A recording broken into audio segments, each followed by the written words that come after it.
So welcome back everybody, Paul again in the series about esoteric cosmology and mythology and so on, and we've been discussing a lot about all kinds of other beings, mythological beings and spiritual beings and celestial beings and all that. And I've been trying to emphasize the fact that before we try to explore any other kind of beings, we need to explore who we are as a human being and what is our situation here, because according to these ancient teachings, basically all throughout the universe, there's just one thing. There's just oneness, as we've been talking about. And the yogis and the gurus and the teachers to say, look, if you look at that from the whole point of just oneness, try to imagine an ocean. And in that ocean, which makes a beautiful analogy, there's all these different life forms. From the tiniest type of life form until huge, huge life forms. So they all take place, their all existence takes place, they rise from the ocean, they exist in the ocean, and then they dissolve back into the ocean. So this is the concept that we get taught about the cosmos, where, there's an analogy, as above, so below. That's a very profound statement, because it's basically saying that, there's analogy and self-replication throughout the cosmos. See, this is a feature of the consciousness, because it self-replicates. Now our DNA has our memory, and the universe, or the cosmos, provides some really, really fascinating technology that it allows us to exist. And one of those things is DNA, which is really profound. They have the concept of the cosmic breath, or basically the energy of the universe is moving in a rhythm, and then there's some very profound, simple vibrations at the beginning. They call it the cosmic word, or the holy name of God, or the unspeakable word of God, or all there's different sayings about the cosmic breathing, the Shabd Brahm, you might say, the rolling of the cosmos, you might say, and everything is basically vibration. Proportion and ratio, standing waves, and perceiving things as energy. Interesting statement I came across one time was just the fact that most people try to look at the world as objects. We look at things as objects. We don't relate and think about what they really are. And the scientists know it's just energy. Like you look at a car, for example, you can say a car is just a shell, and that's all. That's it. You can see in the window and a few other things in there. But then you think about the car has fluids in it, has heat in it, has electrical circuits in it, and there's a whole lot going on inside a car. Same with an airplane. So in our body, there's a whole lot going on that we're not very conscious of.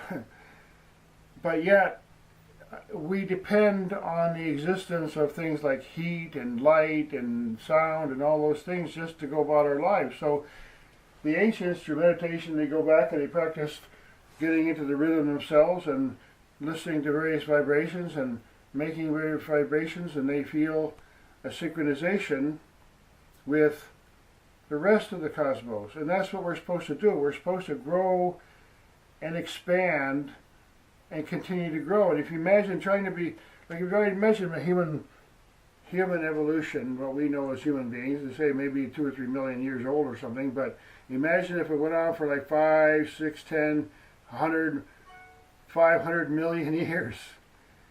Where would consciousness evolve to? And if the universe is around 15 billion years old or something, then how many kinds of beings could there possibly be out there?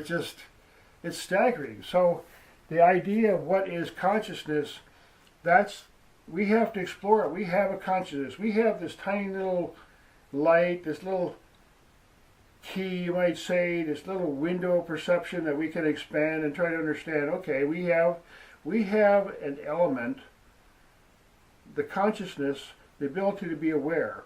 So how are we going to find out if there's any more consciousness in the universe, except we have to use the tool that we have, and not just in the physical senses, but in the sense of an organized, the entirety of our being is a sensing organism on multiple levels and multiple dimensions simultaneously. That's the mystery, that's the amazing thing about a human body.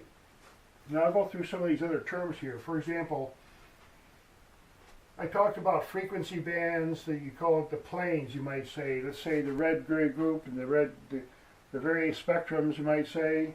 And there's critical frequencies, and there's ratios, and there's a lot of math involved, and harmonic ratios and so on, and phase shifting, where the change in the frequency will change the shape and the phase, and metamorphosis. There's many different kinds of beings. You think about a caterpillar, that it becomes a butterfly. There's a whole lot of amazing transformations that happen, like the way an egg becomes a bird. I mean, this is stuff going on that's completely magic, but we just take it for granted. We say, oh, I know that. We can explain it, but no, we can observe it and we can measure it to some extent, but we can't quite explain the essence of it. And this has been an old subject, so a lot of the mystics in the past, and meditation and so on, have spoken of it. Now, elementals, fire, air, earth, and aside from, we think of water as, okay, we have the water, but water is a nature, water is an element, a fluid. There are, you might say, there could be cosmic water, or there cosmic fire, cosmic electricity, where again, it's stepped down through various frequency bands, so that at one level, at the high level, there's just a massive energy and frequency, and then it gets stepped down in subplane and subplane and subplane until it is enables to come into matter and so on without exploding it. Because the energy of our star, you might say, our sun gets stepped down through our atmosphere and through the magnetic field of the earth, and comes into plants, and all that energy comes into basically assembling the whole. It's pretty amazing what happens, and we're just part of it, and we fail to understand many times how amazing and how important and how majestic a human being really is. So once we understand that part of ourselves and our part on the big ladder of involution and evolution, where we start to say, okay, now I can consciously participate in this. I'm getting, my consciousness is greater and I can understand more, so that I can, it's like being in an ocean.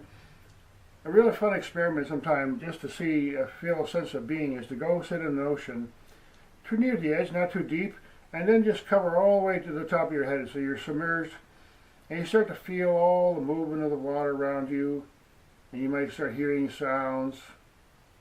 And if you have some goggles on, you can see some interesting things, and then you start to feel a sense of oneness with the ocean around you. So the same way, we're just in an ocean of air, or we live in this like pool of water here. There's a great mystery about our own awareness, where we can have a sense of our awareness beyond our body, in addition to the body, and within the body simultaneously. Now, in the big living matrix of the cosmos, they say, well, there's an expansion and contraction, there's a lot of activity going on, and energy transfer. Well, this metamorphosis is happening, and there's time cycles and frequencies that are related, and the energy, the waves create the shapes. You see, cymatics, the various types of waves and sounds and frequencies.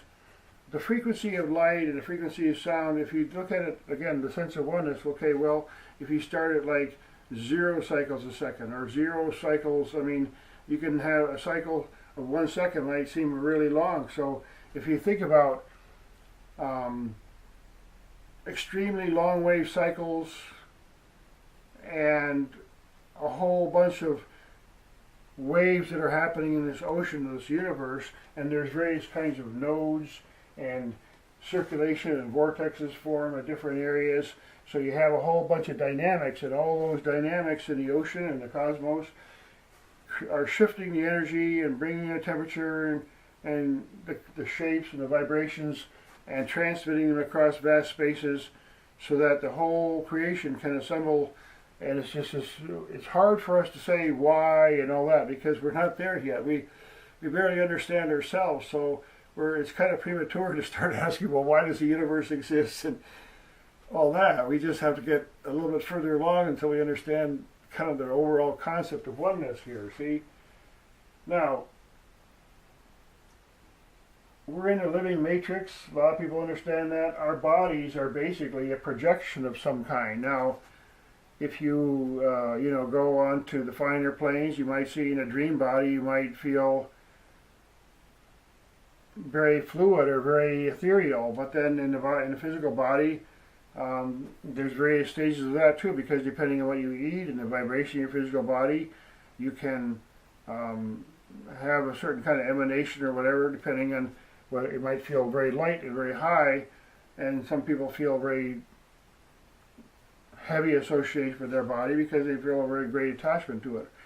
So all that is, if you think about how energy assembles into material things, it uses the various elements.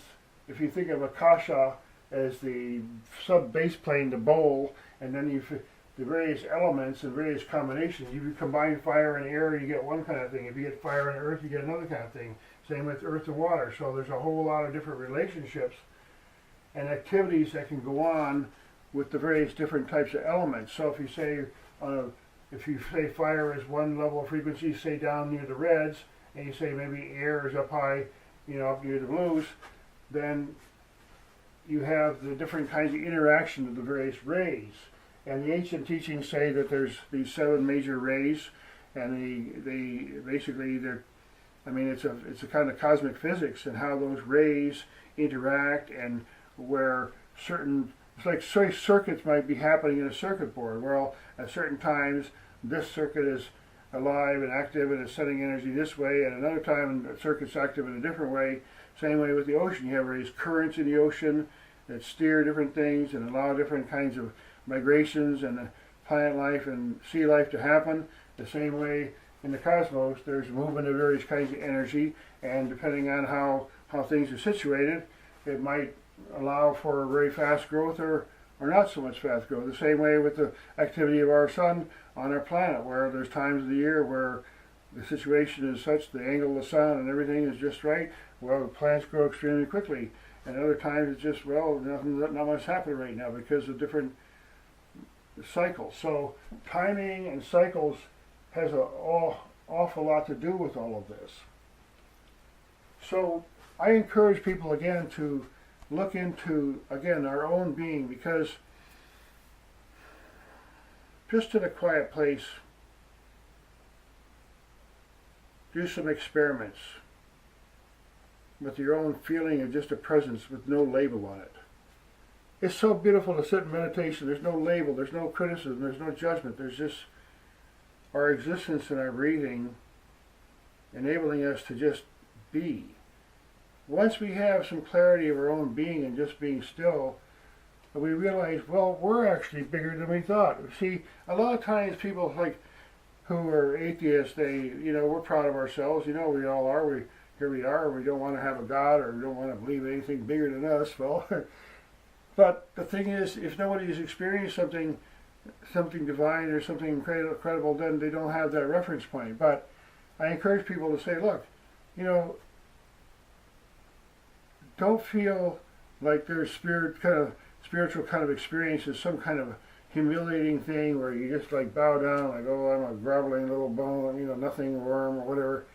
It's not. It's just there's a role that we play in opening taking in from the breathing in and absorbing and everything, and then breathing out. And nobody can always breathe in, and nobody can always breathe out. So we can't always be top of the hill and the ego or whatever.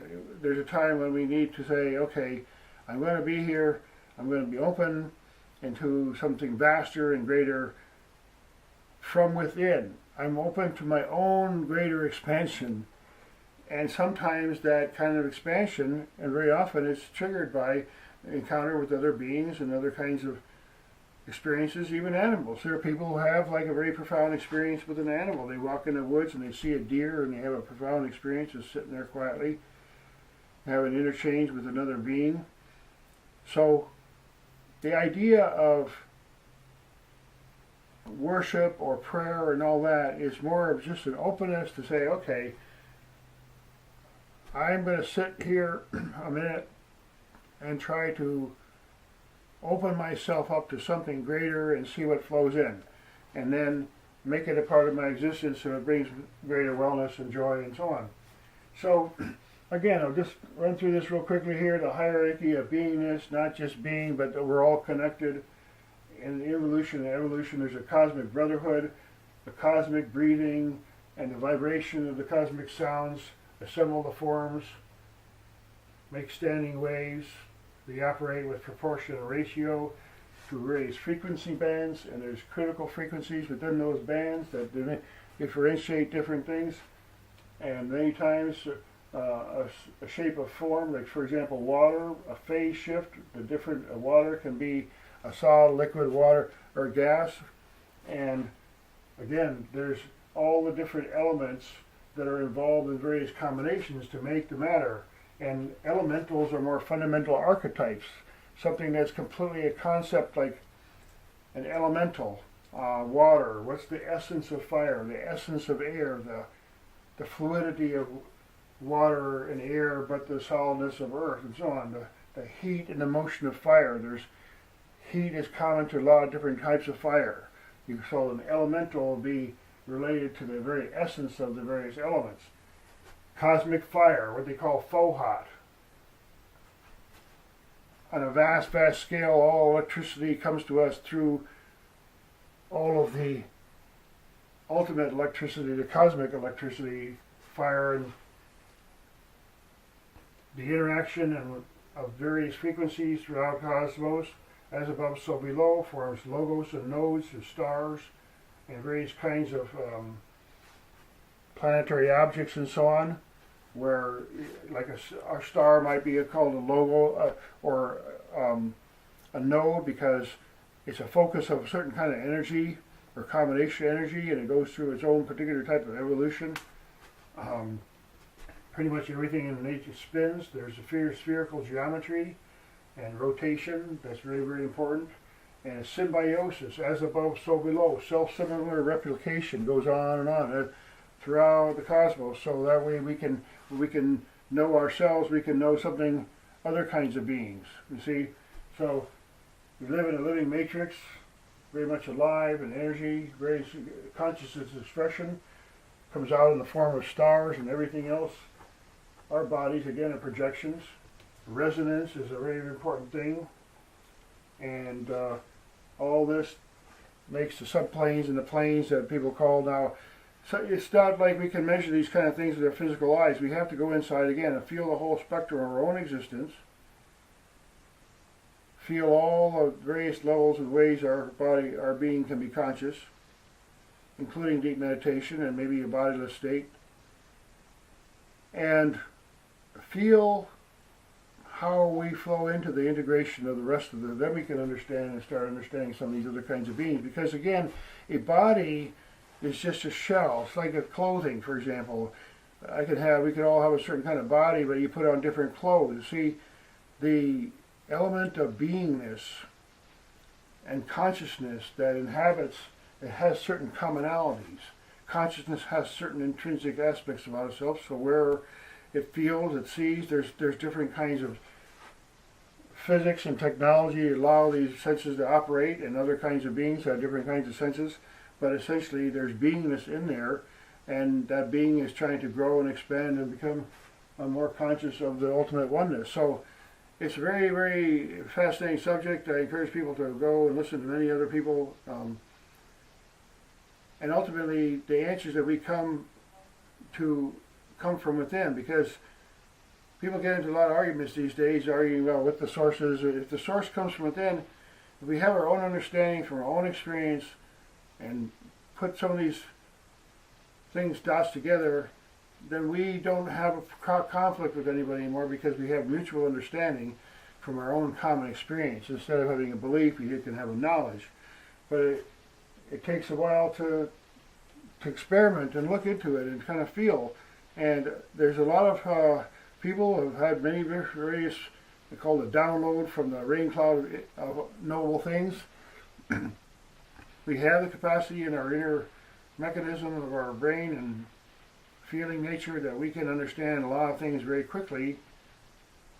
a lot of it is just looking in the right direction, because if we don't look in the direction of consciousness and what that is to start with, it's going to be a long, long time before we get it right, because that's the problem. The ancients said, look, human awareness has been around for a really, really, really long time. We've been thinking about these things, so trust us a little bit, because we've proven there's certain kinds of relationships and things, and if you look into this in this particular way, and have you put your own consciousness out there, because you are a part of this cosmos. You are just a really beautiful part of this cosmos, and as soon as we start linking our own brain and our own awareness to whatever else is out there, it's an amazing kind of experiences can happen, because you realize, oh, okay, now I understand. This is one big, huge, it's kind of like this one big drama. You see the ocean again, the perfect example, where all these different kind of things happen there, and tiny, tiny, tiny creatures, and all kinds of weird creatures, and then it all just kind of dissolves back into the sea. And for a while, our body, we're just a little vortex here spinning around in the middle of the ocean somewhere. We have a little life, and boom, and after a while, we dissolve back into it.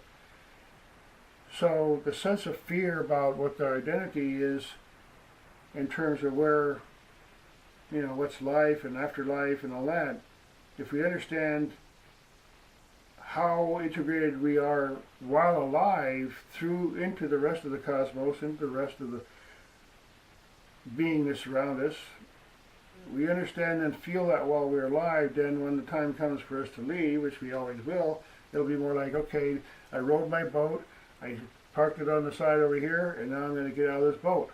So that the exit from the body is like, okay, I've been in this boat for a nice while, and it's carried me across the ocean, and now it's time to get out of the boat. And that, in other words, an understanding from a deep understanding of the fact that our awareness is one thing, and the vehicle that we have, which we operate the awareness, is another thing. Yes, they're related and they're integrated in many ways, but if we understand through a practical experience that we're not really this body, that we have a body and that we're in a body, but we're not the body, then it's a very liberating experience. So again, thanks again for watching. I encourage people to like and share and ask questions, because I am putting my 2 cents out there in small tidbits here, 25, 30 minutes, and letting people just take it in and think about it a little bit, adjust your point of view a little bit, take in some more information, and then if it fits and it goes in and say, okay, yeah, that makes some sense to me, then, beautiful. Because that's ultimately how teaching is supposed to be. It's supposed to introduce us to our own awareness and to think about things, and so that we can answer our own questions. Well, we have to be a little curious and a little determined, and then we'll get a lot of those answers. So thanks again for listening.